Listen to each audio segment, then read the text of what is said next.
Theo đó quân Nhật xuống hồ kênh bên Nhật nhắn Nhật dùn nhé si kênh Nhật nhắn Nhật dùn nhé trang hồ bún bùa tôi cấp tòi thăng nò chuẩn chân chia thảo thiên hùng nhé tôm en chinh bún bùa. Welcome of those of you. If you don't speak Mian, we just want to welcome you for joining us. It's a once a year event where we are able to get together as a church family to celebrate Thanksgiving, counting the blessing of the Lord. Kinh lông hải tu bùa thạch chân bùa chiều làng chinh chip. Giêsu xuất sẽ chip nó tu chào bùa hiện nay mình ý bùa bia hàng như tòng tại mai chẳng công bố yếm bữa nam nhá nó nắm tu chào bùa chỉ Giêsu xuất sẽ chip bia hàng như tòng và sẽ tu chào bùa chỉ làng chinh chip lông hải anh thấy hải cho thiên hùng bún bùa hiện hàng mai hiện dùn thật thảo ta mà tế bùa mằng gì mà tế trong chú bên làm tế dẹp bẹ câu bên miền mà tế dẹp quần miền dẹp quần chắn dẹp quần miền quần chắn yên anh ta bên ở đâu á miền phía kem nhá cái gì á chắn nhé của nhiều á đốt là hai giám là hai bên miền nhé ông quân thằng nó vừa anh chị cho thiên hùng quân vừa mày chụp bằng hoang tỏi cặp chân sao thiên hùng nhé phụ ý đom nó vừa chọn chân ta cọc thiên tông tía y vừa thành chiếu y vừa thái chiếu ôจะก้องy vừaจะเก่งนุ่มจริงมั่งy vừaเก่งหลงเหี้ยวชองy vừa sao thiên hùng nhé phụ mất chiến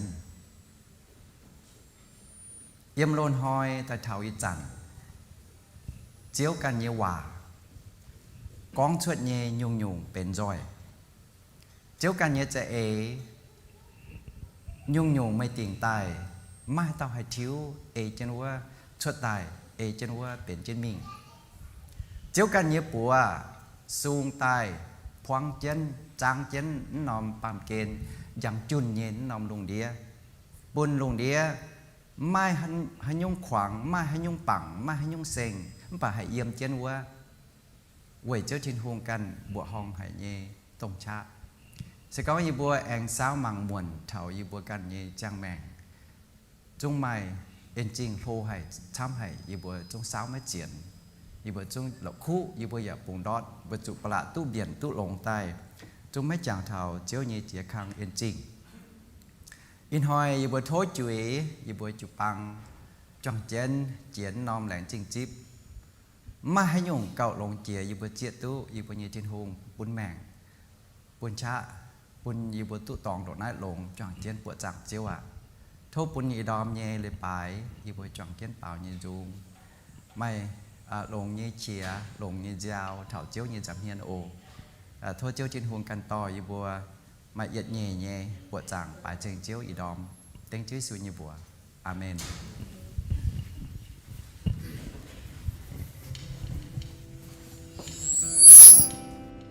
Lần xin thiên hùng bao nhiêu là tuần nào con thảo sẽ bữa tu năm sẽ hỗ trợ bữa sao thảo bị nhiễm phụ bữa như con xem bữa hỏi hỏi bữa yếm nát được bụng là kinh tu lồng tham cả kinh lần xin thiên hùng biểu cho bữa nó cho bữa giờ chung số chỉ xin bên chỉ hiếu trên thiên hùng như phải Hallelujah tổ chức thiên hùng bữa lồng rồi bữa như cha bữa như chia chiếu bún bùa tài nó cho bùa bảo dung bao nhiêu dung nhiều nhiều nhà thải chiếu lãnh trình chiếu bài bùa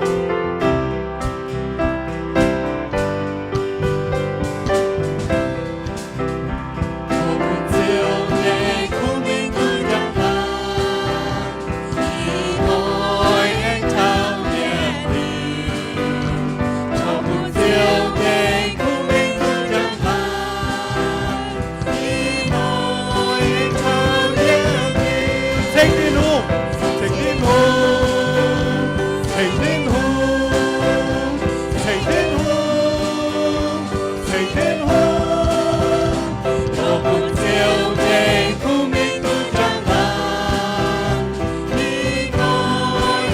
主侬，我只有不这不给都讲了，有耶苦命都讲了，你爱靠耶路，我不只有耶苦命都讲了，你爱靠耶，谁听路？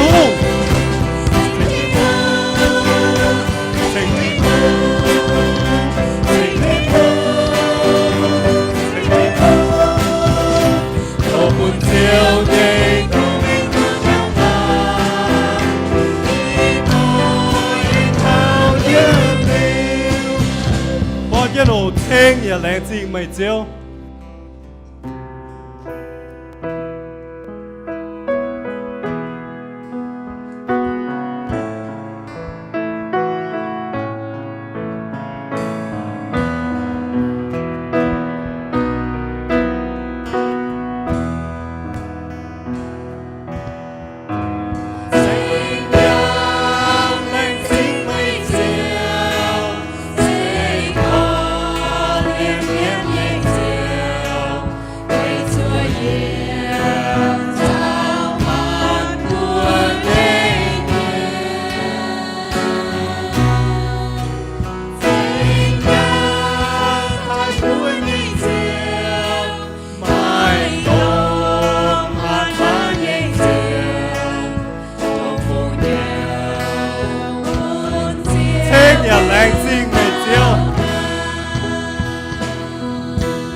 做到聽日靚先咪照。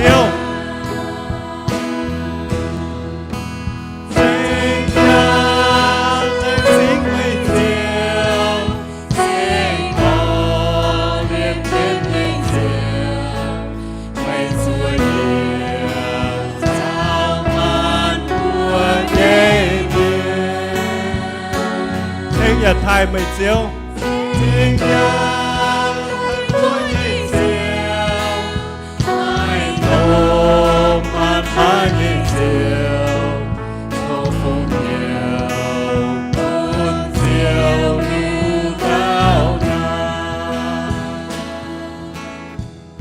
Hallelujah, tôi sẽ tin hùng của em sâu chân, của em bảo.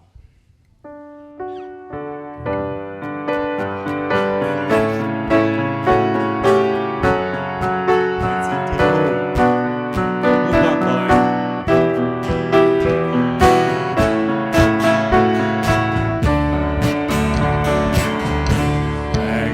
Ghiền Mì Gõ để không bỏ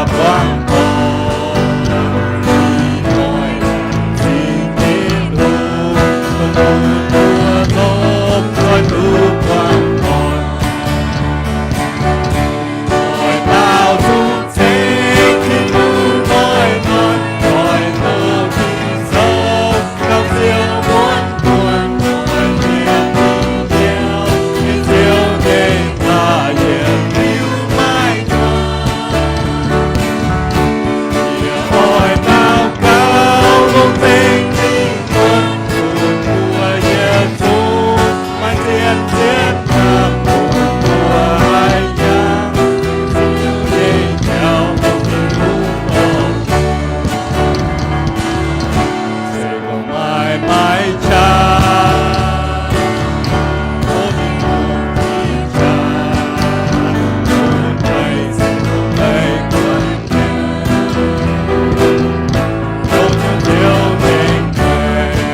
lãng chi thiên hùng à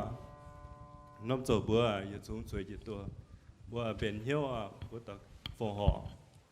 thố phòng họ quan xuất bây giờ chúng à cầm hiếu tập cáoอีบุทินตอนตีจันตีทินหงอีบุแหลงจริงฮะเจียวอีบุเชงไหมอีบุไทยไหมอีบุเยจูงอีบุมาเยยุ่งจันตีทินหงอีบุเยแมงเจียวไอ้นับจอยอีบุฟงหอยเจียวอีบุเก่งอีนั่นเดือบปูอีบุเก่งตุ้ลงตุ้ช้ำยุ่งอีบุเชื่อมจุนเย่อีบุไม่ให้กอง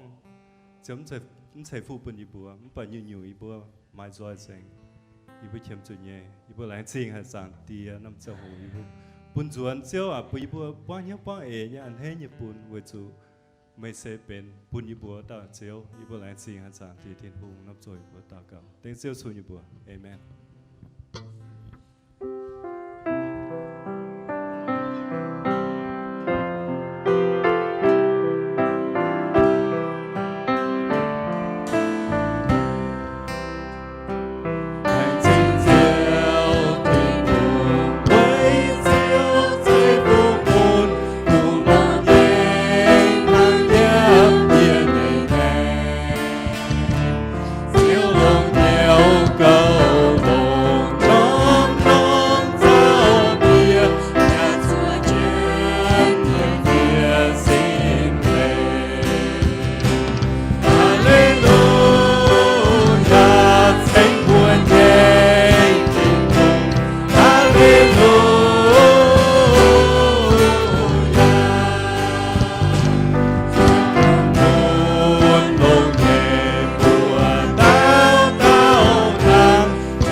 เจ้าเทียนหัวใช้ฟูบนบัวเอเมนยังไฟฮาเลลูยาต่อสิเทียนหัวผู้แม่โซเจนแม่เปล่า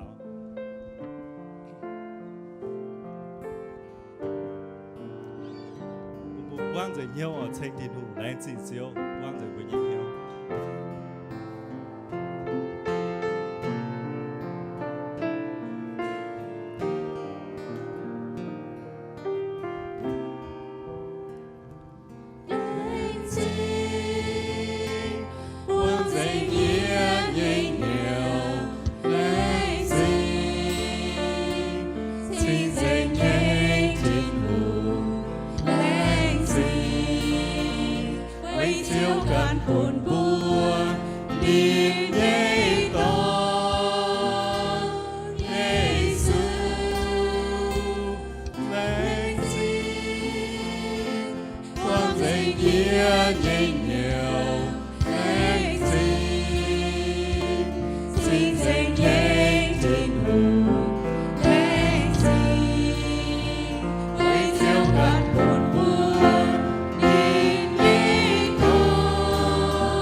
Phải ôn đom yeah chậm chủ ôn đom cái này chặt sẽ có hạt tàu mai biển nó thô ôn đom cái này chặt nhiều lên chiên hay bùa như chiếu thiên hùng bùn bùa mai chia yểm cùng miền thành chân điều lấy chụp bằng như cùng mai miền thành bùa mai miền thành bùa trong chuối đó là trên đảng buôn mai hay nhung bây giờ tôi đâu là mà sẽ đâu là trong chuối như cháu này chính thiên hùng buôn cao nhám tại chân lộ gì cháu tham tàu nhé tôngว่าบัวไม่เปิ่นถึงchân trong chuối nhất thao giờ nom Việt Nam si kenบัวnhất biệt ta cho lên bài bữa chiều tôi con ô mai đâu làเป็นnhiệt nhung để chế như si ken bữa chủ mai miền quán hiếu dễ cha dễ chạy thànhบัวtrong biển chụp băng phải lấy bài tòng giờ này trên thiên hùng bún bùa mai to dung quan mai nhiệt nhẹ nhẹ to dung thành chân bùa biển hiếu biển bùa nhẹ liên quân tại bùa chẳng chiếu thiên hùng đầu to dung nhẹ miên bùa hiếu nhẹ bùa bảo nhiệt tiêu dung là tại biển nhiệt nóm tổ vừa chủ phía dung nhẹ miền phía nhiệt tiêu dung này lộn trang hồ lau co thì tại phía tu xuất nhiệt tiêu dung phía xuất nhiệt tiêu dung tại bùa bảo như trang hồ nhiệt tiêu dung bùa bảo tạiเป็นnhiệt nóm tổ vừa chuẩn buồn chịu bằng cái này to dung nhẹ miền to bùa bảo dung này lộn chiến cao và anh mai chia dùm công miền thành chiến bùa bền program màyว่าthành chiến bùa bền công po nhiệt nhẹ hát tao như con kiền dâm hại cho hái nhung mà miền thành chiến điều lấy để con lồng cao xuông nhẹ buồn bùa mà rất mà nhẹ nhẹ bùa chẳng cho thiên hùng lên trên chịu băng miền múa tỏi ý đom và đâuว่าไม่liều khu ngạ liều mà miền chuối rình lên trên hải cho thiên hùng buồn bùa rất biệt tàn hăng no bùa hải chom nhẹ bùa hải xíu nhẹ bùa hải mai mà làm hám mà làm bằng hải mà làm khảo bùaเป็นnhiệt béo miền bùaเป็นnhiệt quan nhẹ miền đều bùa choàng chiến bùa chẳng với như thiên tông tía đủ tàu thắng bướm bùa chẳng hải tàu nó sẽ con tiết tiên chỉ con hòa và lên trên hải miền mùa thành chiến đều lấy chía yểm công chía khang công ý đó mọi sao để thiên hùng như phú đều tăng mọi sao để công miền chỗ như công mà để nó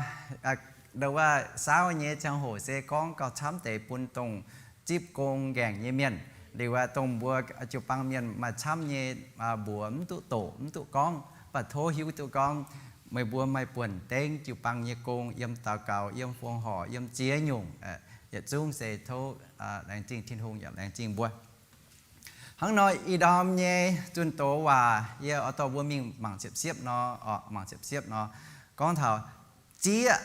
เจี๊ยวเย่ต้มเอ็นจริงบัวเถาแรงจริงจิ๊บเนาะเย่อตบัวหมั่งเถาchia chiếu nhẹ tôm engine. So for those of you who only can understand English, please follow me on my slideshows because it's in bilingual. The rest of my explanation are only in Mian, not in English. So just follow my slides and hopefully you'll be able to get the gist of it. And thanks again for being here, being a part of MEC, your present today and ongoing worship with us at MEC really means a lot to the church and also to God. We are here to worship God, not a program, not anyone else, but just to worship our Lord. The topic of my sermon is called Acknowledging the Lord's Blessing, or to acknowledge the Lord's blessing. น้อมๆเราว่าอย่างเท่า Thanksgiving ไม่จันช้ำให้คงจังเช่น Turkey หรือว่าจะก้อง Turkey ให้ก้องว่าเนาะเขาจะโหฟัดแต่ Turkey แต่ดาวโลนั่นเดี๋ยวบัวยุงบัวจังเจียหางเนี่ยแต่อุยกันไหนบัวหยันเปรี้ยวเนี่ยปุ่นเจียยุงบัวหยันเปรี้ยวเนี่ยจุนก้อมังกันไหนมันเล่าตัวบัวเมียงเลี้ยงหยันโลจะก้อง Turkey เม่งแปะ Turkey หิวตัวก้องบัวปลาเมียนชายุงเดี๋ยวบัวตายเล่าว่าเดี๋ยวว่าต่อบัวเมียงเลี้ยงหยันอ่ะเนาะ Turkey มันป่ะจุ้งเจ้าเหหาย Turkey มันป่ะบัวเดี๋ยวว่าchúng mà tổng quản nhau nó sẽ có thể phổ thông như vậy không vừa chủ mình thành Turkey nắm đồng thì cháu lọ với chủ buôn tầm tay nhận như nhé trên hồ tế tại buôn hăng đó mà thảo nom chẳng cao chám như ba miền là cũng chẳng thảo Turkey ít dần được buôn biển chạy con oi Turkey là oi hăng nói nhận mà chẳng chám cao ta chạy con ô tao mình chỉ mà thấy có chỉ ra là không khu tao mình chín nó nếu chúng ta chỉ nhung chạy nhìn hăng nóต่อ Turkey แต่เจ้าหยันคู่เนี่ยปุ่นบัวย่อมหนอมฉังเมียนช้ำก็เมียนช้ำจันช้ำคุ้งจังเถา Turkey ทั้งอันนั้นเราว่าเบนตนเราว่าหยันฮบเนี่ยเจ้าอีต่อบัวใต้หมั่งเตยเนี่ยบัวจ้าใต้เนี่ยเจ้าโหลเถาแรงจริงจิ๊บเนี่ยหอยนายเดี๋ยวบัวเราว่าเก้าช้ำแม่จังเถาให้ยุ่งนายเดี๋ยวบัวเนี่ยบัวจ้าเนี่ยเจ้าเยี่ยม Mother Jones Poll เดี๋ยวบัวจ้าใต้top 10 things people are grateful for during Thanksgiving. So this is the top 10 from Mother Jones poll. แ Let us see how people remember or what they are thankful for or what they are looking for during Thanksgiving. Most people pay attention on turkey. How should we make our turkey? Should we bake it? Should we fry it? Should we do any other ways? During Thanksgiving time, a lot of people pay so much attention on turkey, the meaning of turkey. And so here is a study that shows us what people are top 10 things that people are thankful for during Thanksgiving. Bởi na bố quạt, nếu vợ cha tay, tôi hăng chia với để chẹp nhung tông lùng. Giờ nói mấy quất,แต่ปูnếu vợ cha tay nhé, chán nếu vợ tao tay nhé hòa, và nếu vợ lãng chinh hãy nhung chăm chia. Để yết hăng chia, chăm chia, nếu vợ lãng chinh ở dạo tội. Tại nhé, nếu vợ lãng chinh hoang tội. Ta phàm lãng chinh nếu vua mai buôn xin hoàng sáng nhé hay đâu vậy yếm tu chiến hẳn ta phế lãng chinh đâu vậy nhé mua tỏi chân chế chả chân đâu vậy dạo tỏi chỉ mình tâm nếu vua lãng chinh công mai công cháu mai trên nhàn tổng biết trên nhàn ta lủng chỉ mình this is so awkward chỉ mình nếu vua lãng chinh gỗ không phải vua mà không phải áo á áo chỗ công cao khâu áo chỗ công cao hía áo chỗ công bố cao muôn chỉ kiến gỗ trong toàn mình có na chỗ công chuẩn tại áo như công tiền áo như công giang anh mà châu nhàn châu hốp liều lấy chế nhung nhé ha ít tầm bằng this is not right nắm đẳng chiến đẳng chế à làng chinh gỗ hăng nọ hay chỉ mình làng chinh phụ chuối anh chỉ mình đâu vậy nhé ta chết nhung à làng chinh mai đâuว่าเปียวงอก้มเช่นเรียกว่าตุยผิวเลี่ยมเบื่อเปียวđâuว่ากายเงี้ยมดอนแต่จัวแรงจริงไม่แม่งเจียงเช่นแต่เจียบแรงจริงรอโจมิวสิกจะก็มารอโจน้องลงดีเซ็กก็เก่งโดติงอ่ะมังกาตั้งแต่เจียบยุงทั้งเจียโพทงหรือว่าจ่าแต่แรงจริงยี่เจ้าเยี่ยมไหนแรงจริงยี่ฉังนะไม่ทินหงยี่เอ็นเยี่ยมไหนอยู่แต่นั่นเจียทินหงไม่แรงจริงทินหงแรงจริงเจียยุงเจงก้อนเท้าจ่าต่อยเดี๋ยวว่ายี่ต้มเมียนมัวต่อยเฉินเช่นแต่ยี่ปวดลงยี่หอบยี่มั่งป่าบัวม่วงทินหงยี่เอ็นจริงช้ำหาย According to the statistics, we can see that something is wrong with the chart. Where does we acknowledge God's blessing, God's provision, God's protection in this study? So, in a general sense, in an overall image, we can see that people do not acknowledge God's blessing upon their lives and protecting, blessing this country.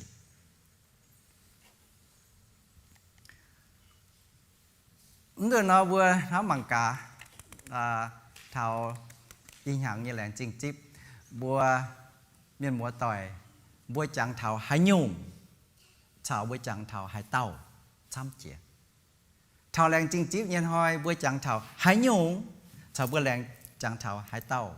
cao chăm chĩa yếm bùa nhẹ màng bùa hai làng chính chế nhung nhé bùa hai làng chính chế tao nhé hai sao trên miệng nhé và buôn hám tế thảo. So during Thanksgiving, just some personal reflections. Who or what are you most grateful for? Who or what are we most thankful, grateful for during Thanksgiving? So just personal reflection here. And today, as we are sitting here at the church, who or what are you most grateful for? Như chẳng vừa yếm chân ai, vừa chẳng thảo, hãy tàu, chăm chìa, yếm nòm làng chinh chip. Vừa ở làng chinh, hãy nhung, chăm chìa, yếm nòm làng chinh chip. sẽ có bùa bún chẳng con nó giờ tàu chúng mày chẳng con thể than thể thảo bùa ở làng chinh hay tàu phải bùa ở làng chinh hay nhung và bùa mai là nhung chẳng để bùa tay chọn trên mạng cả kinh sâu hay nó bùa. Since we don't have time to have everyone share their reflections, we're just going to read the scripture text this morning and see what God's word has to say about the Lord's blessing upon us into this world. Nó bữa tay chọn kiến mạng tế kinh sâu miền như kinh sâu đảng thì tăng dưới tay anh chịu biệt chắn nhé. So I'm going to be reading all of us from the book of Psalm chapter 23 verse 1 to 6. You're welcome to open your Bible in English. I have a slide in English coming up later, but I want to read in Mian first, and then we can look at the English version afterward. Hôm nay bữa mằng thảo kinh sâu như vậy, mấy bữa hai thảo chén ye tổ tu nhé, với chủ ye ỏi bữa thảo chén ye con trên hùng như vậy, chẳng chén bữa căn cọ chè hay tổ nhé, bữa căn cọ chè đâu có nhé hay tình nhóm để cháu nhé, mà sẽ có bữa chọn chén tổ bùi nhé nó, bữa căn ya hay, căn tàu ya hay, thiên hùng ya hay bữa tổ này như vậy, thìว่าซาตานเมียนยมกระเลนya hay bữa tổ trên hùng như vậy. Hắn nói sẽ có mình mua tỏi ấy tu chủ nó thảo chén tổ, thảo chén tổ chọn chén tổ, yêu ai bùa mai tế participation, phải chọn chén như cháu, yêu như tuần tổ như chẳng sẽ có họp chẳng nó đáo tế như và bữa sẽ chọn chén tổ, bữa đâu á tổ hát tao mình xếp tế tổn tế lồng chén, bền nhung sẽ có bữa đâu á chỉ cái mẹ bèo giờ ok, sẽเป็นcái mẹ bèo, anh ha nó bèo giờ bền nhung, bữa chọn chén tổ trên hùng như vậy. Bữa sẽ chọn chén có ô chọn chén tổ trên hùng như vậy, ôi giờ đi bữa chiếu cầu ye hang cầu bạc kỳ dùng nhẹ miền cầu nên nhẹ bạc kỳ dùng nọ ye chiều mái cha hải nhung nên bún ye bùi ye mía nhiễm nhẹ tỏng to ye yếm quâm xiên nhẹ đổ lên nên bún ye nhẹ hiếu phiến chia tài về nên can nhé bùa nên yên ye yang châu họp nhé cháu ta phải mái cuốn ye yang chủ tài nhé tông linh hoàng nhé hong minh ye mái cầm dìa chủ hải nhung hỏi về chủ mê chào ye yếm mê lồng bia bia chào đằng ngao cầu chiến ye mê yếm ye nhé win quang nhé dầm hiền mê bền nhàn hốp bún ye mê lồng yêu hiết ye nhé ngón ye nhé chán quang miền dình ye hiếu tình chiếu yết sấy kho liên ya châu lồng bún ye ye ya tu yếm chiếu nhẹ béo thảo màn câu màn tỏi bữa con amen rồi chun chô không thể hòa luôn hay bữa chọn chén tổ thiên hùng như hòa liên tăng như tao bữa ta mằng muộn thấm để đâu là so for those of you who only can read in English, it's from the book of Psalm 23 verse 1 to 7, and I'm not going to ask all of you to read along with me since you can read. So now we're going to see what the Word of God has promised to us and why we should acknowledge the Lord's blessing during Thanksgiving time. Hôm nay với tàu bùa tai mằng thao kinh sâu như quả. Thứ nhất, làng chinh chiếu bùn bùa làng chinh chiếu bền bùa nhé bạc kỳ dùng chiếu. Thank the Lord for being our shepherd. Thanks Jesus for being our shepherd. Sẽ có chế Giêsu cho bùa nhé bạc kỳ dùng chiếu nó bùa khâu miệng. กันเต้าเป็นบุญเจียวเนาะบัวเขาเมียจินดางซาตานเป็นบุญเจียวเมียนเป็นบุญเจียวบัวเขาก็มาจะโหตุลงป่ะอาจารย์กิงเซลเนี่ยว่าบัวก็ทินฮงเยซูกันเป็นบุญปกียุงเจียวเป็นตรงว่าใจโพทงเนี่ยปกียุงเจียวป่ะทำบัวเก่าช้ำเจียทำเนียนกันยี่แม่เนียนปูนบัวตู้เก่าลงเจียเนียนกันตู้ลงยี่เจ้านินตรงคอเลียนไห่บัวตรงว่าเต้าเราปกียุงเก่าบัวนะตรงคอเลียนไห่บัวว่าเต้าปกียุงเดี๋ยวว่าเนี่ยปวดบัววัดจุปัจเจ้าเน่าปกียุงปัจเจ้าเน่าเดี๋ยวว่าเนี่ยปกียุงเจียวการเจนจ่อรอเดียเปลรอกันได้หยาบคุณเดี๋ยวว่าเนี่ยบุ้งให้จังให้ลงใต้พอทงเนี่ยปกียุงจะก็ปกียุงเดี๋ยวว่าเนี่ยวัดจุเน่ามิงตู้hay là nhau hayตู้cầu hay thằng nó tài liang nhận mình xuống nhá tài liang nhận mình xuống nhá mình chửi nhau mình tao bị kỳ dùng chiếu trên thằng nó bùa hoài phẳng bùa buồn khâu nên nó đĩa trỏ bùa bèo bùa buồn bùa lồng tài mình tao bị kỳ dùng chiếu nên cầu lồng hay bùaฮัจจันเฮียจูตายดำเมาตายอ้อยเป็ดอ้อยงาดเดวเยปกียุงนินกันมิงวดังท้องมิงปองชาวเฮียจูมิงปองชาวเดวเยดำเมาปุ่นดำเมาเจาะปกียุงเสียกันเยแมงมิงวดังปองชาวเฮียงเฮียนยี่เจ้านายเป็นบัวเยปกียุงเจียวแต่เยบัวแหลงจริงเจียวชินฮุงต่อบัวมิงเยี่ยมเมียเยี่ยมเมียเยี่ยมชาวเยี่ยมอ้วมเสียนยี่โดเทนนั่นมาให้ยุ่งอะไรเมียเยี่ยมบัวเฉียมจุยหยันฮบยี่เจ้ามาจอยเมียอ้วมเสียนยี่โดเทนบัวตาเต้าเฉียมจุยหยันanhเฉียมจุอ้วมเฉียมจุฮบยุงแมงอ้วมเสยน่ะบัวสก้อนเนี่ยปกี้ยุงน่ะหงไห่ปกี้ยุงน่ะนี่ตัวอ้วมเป๊ะว่าอ้วมเสียนสก็มีจุอ้วมเป๊ะเนี่ยตองเนาะอ้วมเดี๋ยวว่าให้ทองเนี่ยปกี้ยุงมีปกี้ยุงมันห้ามเท่ามันแต่เจ้าปกี้ยุงเจียวหิวเนี่ยมันต่อเดี๋ยวว่าหงไห่เนี่ยปกี้ยุงมีอ้วมเป๊ะเนี่ยตองว่าตั้งอ้วมให้ทองอ้วมให้ดุงปกี้ยุงให้ดอดแมงต่อปกี้ยุงมีเยี่ยมเมียเยี่ยมเมียแมงเนี่ยตองปุ่นปกี้ยุงแปะเนี่ยตุหยันหรือว่ามันตาหนันทั้งอย่าไม่อ้วมฮบอ้วมเสียนเนี่ยอ้วมใจเป๊ะมันใจเชี่ยวเนี่ยตองเป็นลงเจียเนี่ยตองปุ่นปกี้ยุงปกี้ยุงเจียวต่อปกี้ยุงมีอัว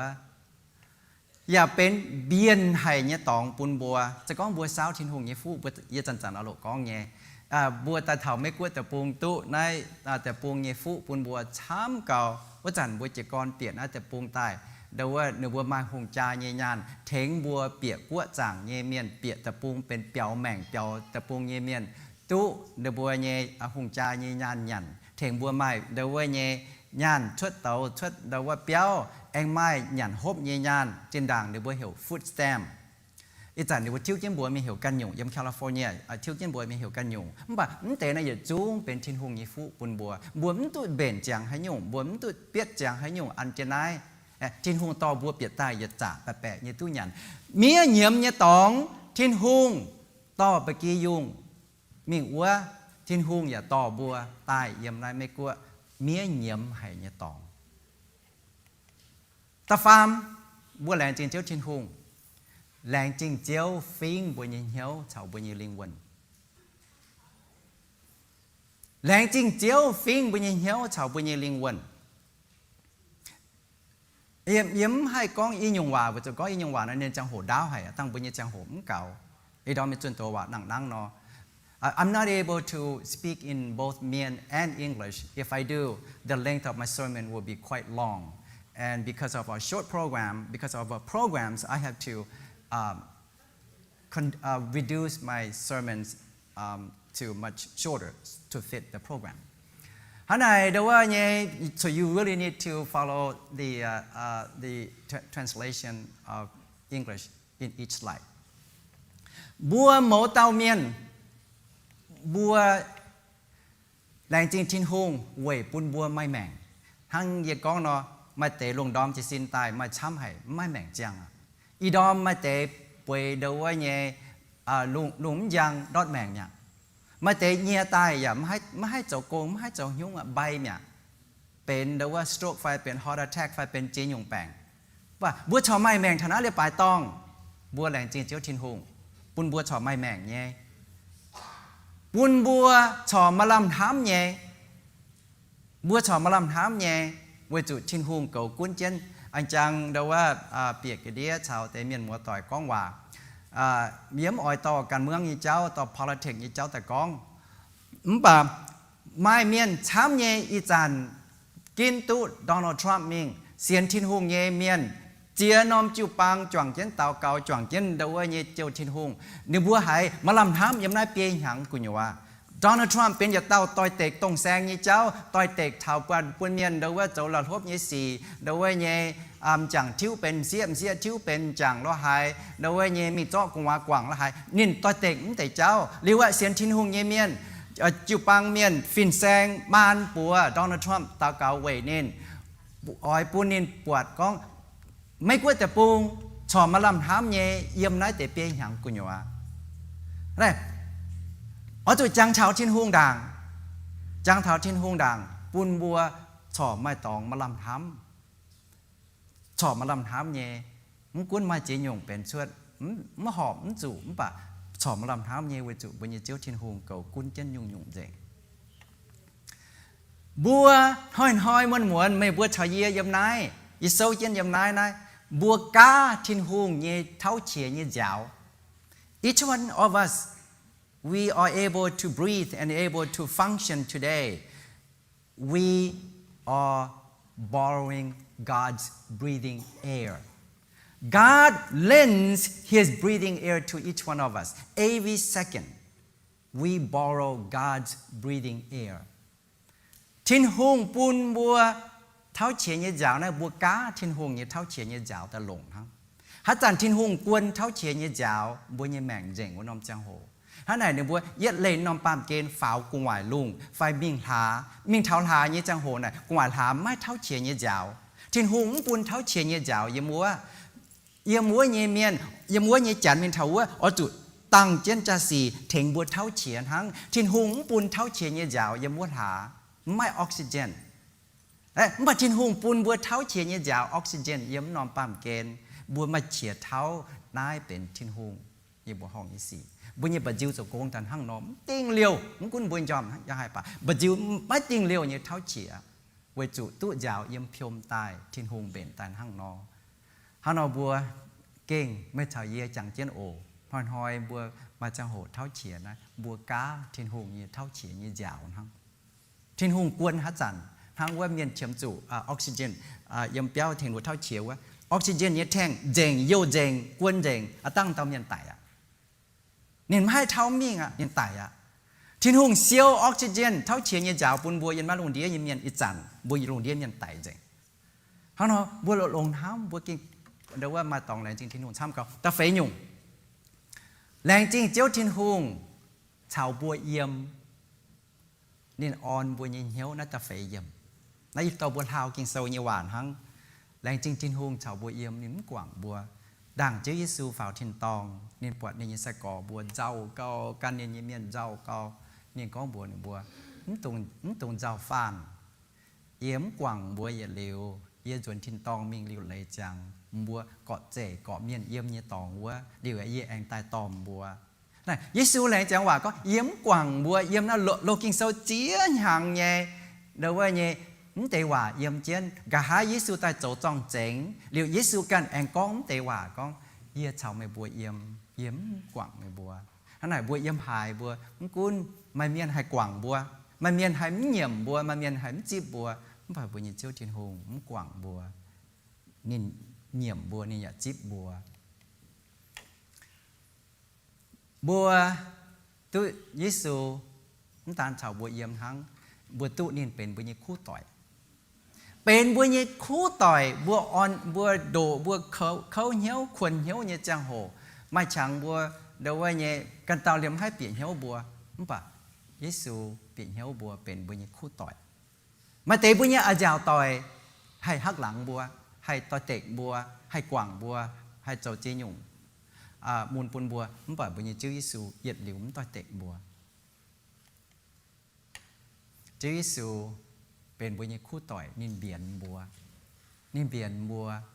bùa yếm hài bùa hài lên độว่าnên biển trên bùa như lọ bùa bấmปวดnên hăng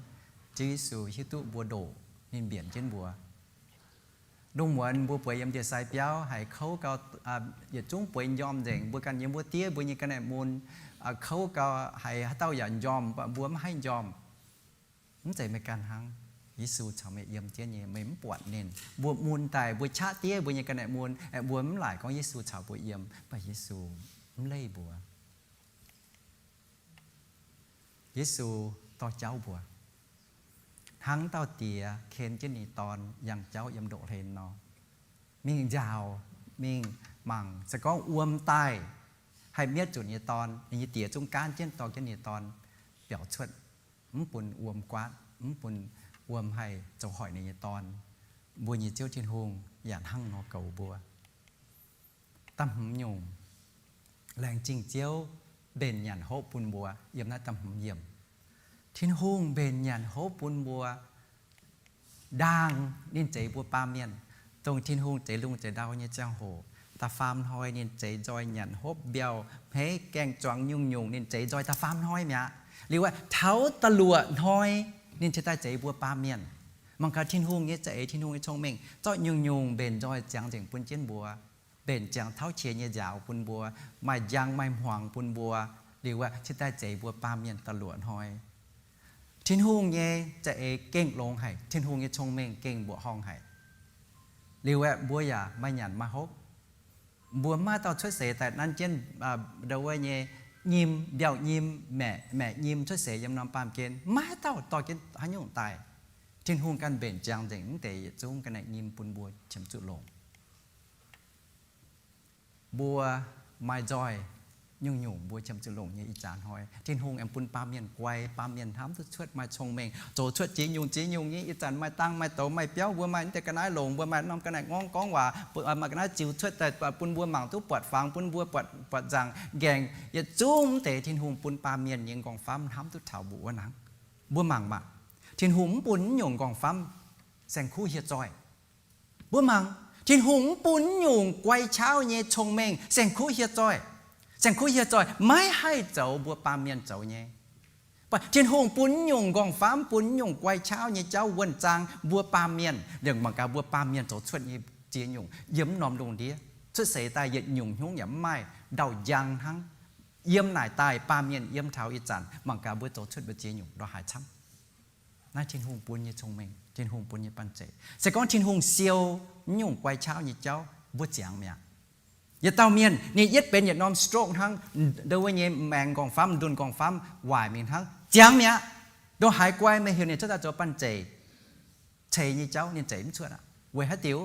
กองฟ้าตรงว่าเจ้าโกงช่วยโดยว่าเนี่ยปั้นเจว่าวายเนี่ยไม่เจ้าโกงอ่ะท่านน่ะยงบัวตุเนี่ย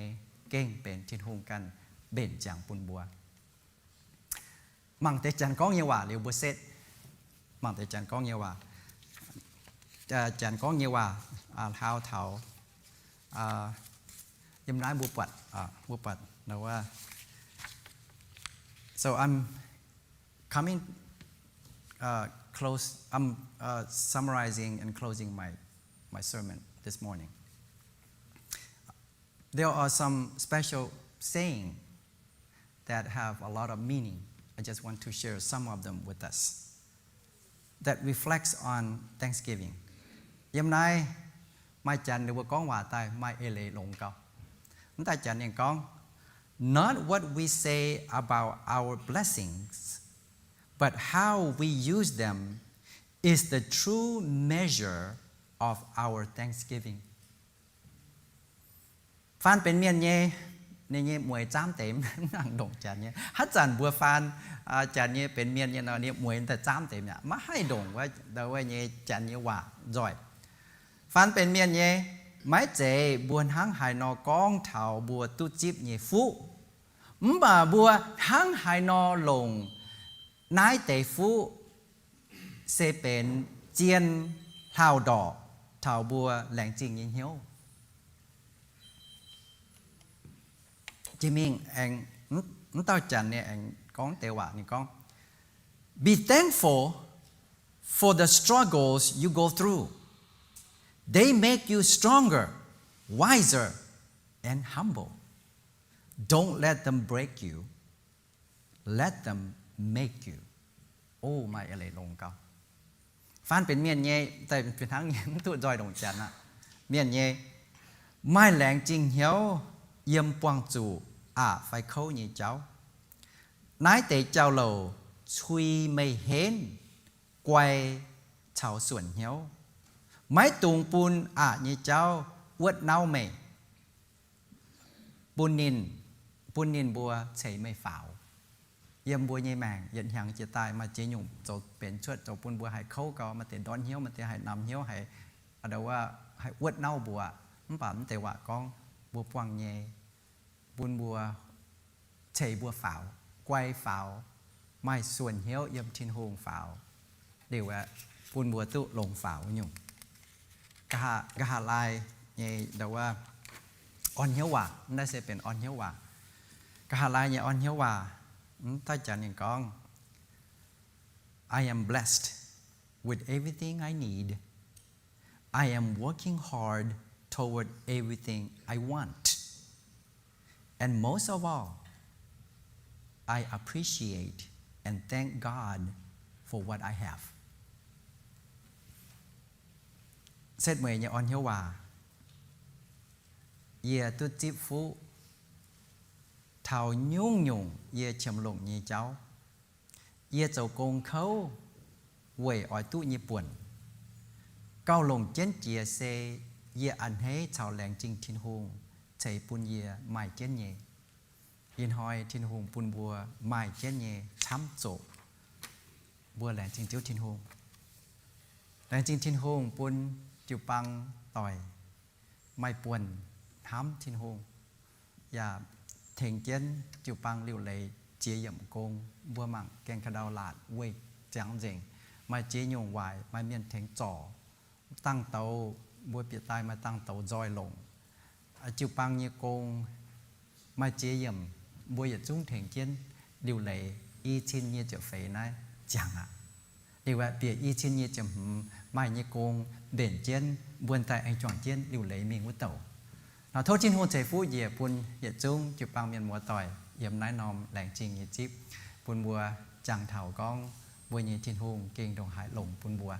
nó sẽ làng trình thiên hôn